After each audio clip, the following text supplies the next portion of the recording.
समय की बात है। एक छोटे से गांव में हरिदास नाम का एक पंडित रहता था। वह ईमानदार, सज्जन और विद्वान था। लोग उससे धर्म और नीति की बातें पूछने आते और वह बड़े प्रेम से सबको समझाता।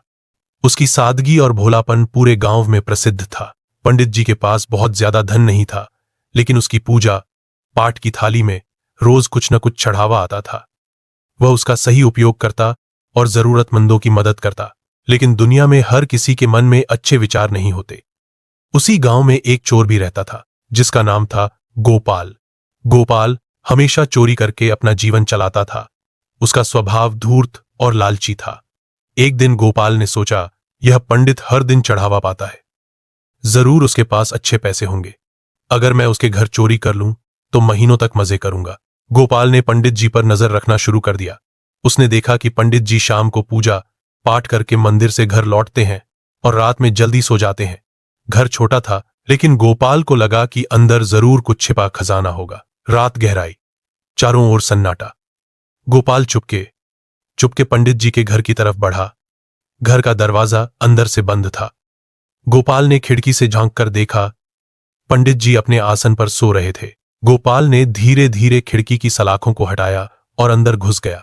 गोपाल मन में, आज तो किस्मत साथ है, अब मजा आ जाएगा। गोपाल जैसे ही अंदर गया, अचानक पंडित जी की आंख खुल गई। वे बहुत होशियार थे। उन्होंने सोचा, अरे यह तो कोई चोर लगता है। अगर मैं शोर मचाऊंगा तो यह भाग जाएगा। क्यों ना इसे सबक सिखाऊं। पंडित जी ने बिना आवाज किए बत्ती जलाई और बोला, पंडित जी, अरे भाई, इतनी रात को मेरे घर में कैसे? सकपक्का गया, लेकिन जल्दी ही संभलते हुए बोला, गोपाल, पंडित जी, मैं रास्ता भटक गया था, सोचा आपके घर रुक जाऊं। पंडित जी हंसते हुए बोले, भाई, अगर रुकना था तो दरवाजे से आते, खिड़की से क्यों आए? गोपाल चुप रहा। पंडित जी ने उसकी आंखों में देखा और सब समझ गए। पंडित जी, ठीक है, अगर तुम आए हो तो मैं तुम्हारा स्वागत करूंगा। आओ बैठो। भूख लगी होगी? गोपाल को हैरानी हुई। उसने सोचा, अरे यह कैसा पंडित है, मुझे पकड़ने की बजाय खाना खिला रहा है। पंडित जी ने रसोई से रोटियां और सब्जी लाकर सामने रख दी। पंडित जी, खा लो बेटा, भूख लगने पर चोरी का भी मन करता है। गोपाल शर्मिंदा हुआ। उसने खाना खाया और पानी पिया। खाना खत्म करने के बाद पंडित जी बोले, अब बताओ, चोरी करने आए थे ना? गोपाल हिचकिचाते हुए बोला, जी हां, मैं मजबूरी में चोरी करता हूं, कोई काम नहीं है। पंडित जी ने मुस्कुराकर कहा, ठीक है, जो लेने आए हो मैं खुद दे देता हूं, लेकिन बदले में मुझे एक वादा करना होगा। गोपाल चौंका। गोपाल, वादा? कैसा वादा? पंडित जी, बस इतना कि आज के बाद चोरी नहीं करोगे। गोपाल सोचने लगा। उसने कहा, ठीक है पंडित जी, वादा करता हूं। पंडित जी अंदर गए और एक छोटा सा बटुआ लाकर उसके हाथ में रख दिया। उसमें 500 रुपए थे। पंडित जी, ले लो, यह तुम्हारा है, लेकिन वादा निभाना होगा। गोपाल भावुक हो गया। उसकी आंखों से आंसू निकल आए। गोपाल, पंडित जी, आपने मुझे पकड़वाने की बजाय विश्वास किया, मैं आज से चोरी छोड़ता हूं। गांव में चर्चा फैल गई कि गोपाल अब चोरी नहीं करेगा, लेकिन कुछ लोगों ने कहा, अरे चोर की आदत कभी नहीं जाती, वह जरूर फिर से चोरी करेगा।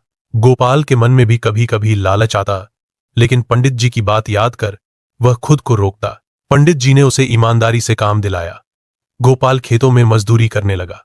धीरे धीरे उसने मेहनत से पैसे कमाने शुरू किए। कुछ महीनों बाद गांव में एक मेला लगा। गोपाल वहां मिठाई बेचने का काम कर रहा था। अचानक मेले में भीड़ हुई और किसी का बटुआ गिर गया। गोपाल के पैरों के पास पड़ा। बटुआ नोटों से भरा था। गोपाल के मन में फिर से लालच आया। अरे इतने पैसे अगर मैं रख लूं तो कोई नहीं जान पाएगा। लेकिन तभी उसे पंडित जी की बातें याद आईं। ईमानदारी सबसे बड़ी पूजा है। गोपाल ने तुरंत बटुआ उठाया और जोर से बोला, किसका बटुआ गिरा है? एक आदमी दौड़ता हुआ आया। गोपाल ने उसे बटुआ लौटा दिया। वह आदमी बहुत खुश हुआ और गोपाल को 100 रुपए इनाम में दिए। गोपाल ने मन ही मन सोचा, वाह, यह तो चोरी से भी अच्छा है। मेहनत और ईमानदारी से मिला धन सुकून देता है। नैतिक शिक्षा, ईमानदारी सबसे बड़ी नीति है। लालच और चोरी से कभी सुख नहीं मिलता। मेहनत और सत्य से ही जीवन में सच्ची खुशी मिलती है।